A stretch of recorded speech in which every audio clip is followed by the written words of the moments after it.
But the internet is perhaps 90% opinion.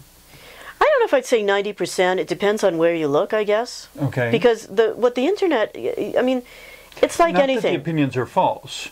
Right. I mean, they may be true, they may be reliable, but they are opinions, They're opinions.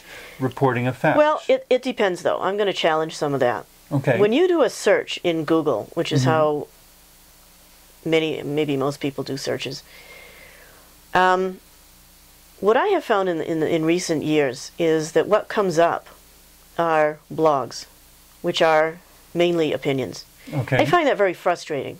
If I want opinions, I'll look for opinions. I want facts, usually. Okay.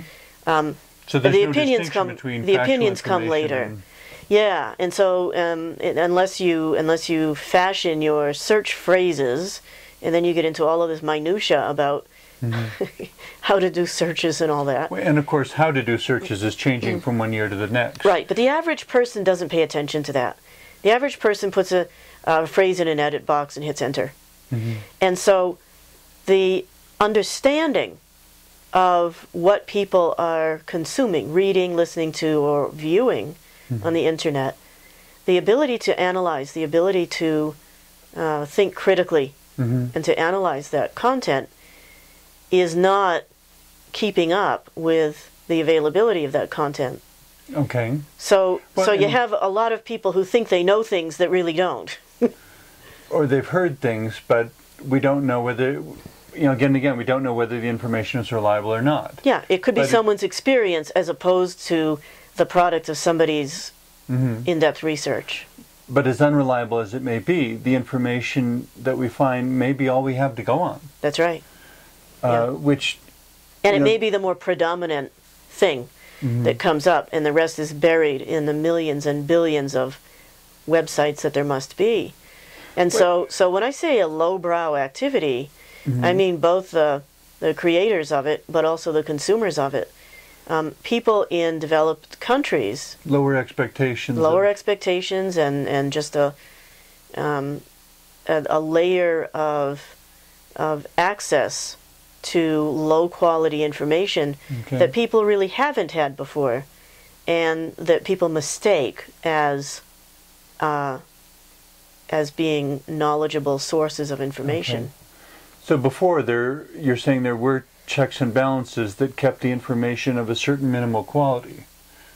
I would like to think so. I mean, there have always been tabloids and things like that. Now, the other side of that, though, that I want to bring out is that also, for the first time, there have been a lot of people who can create content who haven't been able to before. So while the lines of professionalism in journalism have been obscured, there have also been opportunities created that have never been there before for people to do that kind of work. Well, which is both good and bad. Yes. As a writer, I find it frustrating that since the invention of the word processor, people are cranking out books who are not necessarily writers, and it's totally clogging the system and making it difficult to make connection with the publisher. Yeah, that's right. At the same time, having a word processor has allowed many people who are genuinely writers in their hearts the affordable resources to begin to develop their aptitude and inner craft. Right. Right. So it does both. It does both. But tying all of this together, I see humanity as being on a collision course with global community, and not a lot of discussion going on about the diversity of things that are converging to do that. In India they have over 200 official languages, 200 different ways of describing things linguistically, and that's not taking into account the rest of the world. Yeah. Each language represents a different way of connecting ideas, a different way of connecting thoughts, and a different way of responding to challenges. And to try to get all these different approaches to operate in relative harmony is quite an undertaking that I don't think is going to happen by accident. It's something to which we need to give thought, to which we need to give attention, and as you've been saying, we need to be concerned about the quality. That when we also need to be concerned about the inclusivity or lack of inclusivity. Somebody who can't afford a computer. Yeah, because while some of the world is moving forward and moving into technology, an awful lot of the world is not. Well, and even worse, a lot of the world is getting left behind. So that the variance between the person who hasn't heard the news that went on over the internet and the person who is creating that news, the gap between the two is getting wider and wider and wider. Right. And to me, that can only create greater conflict in the future, where you have people who are, I mean, it's like completely different experiences of reality that are coexisting simultaneously. Well, it also makes the people who don't have access dependent and reliant on those who do.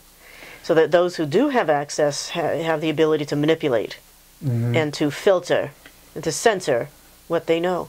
Which brings up the question of whether, you know, as you just alluded, whether they can be trusted with that responsibility. Probably not.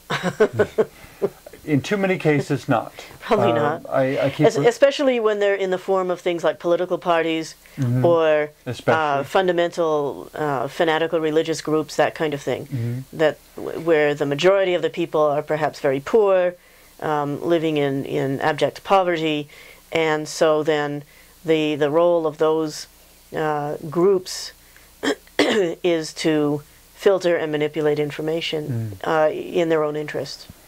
I posed a related question to colleagues when I was doing my master's academic work, my master's degree academic work, of this discrepancy between the rich and the poor and the haves and the have-nots and so forth. And one woman kind of smiled and shrugged and said, well, normally, historically, in this sort of situation, there would be a big revolution.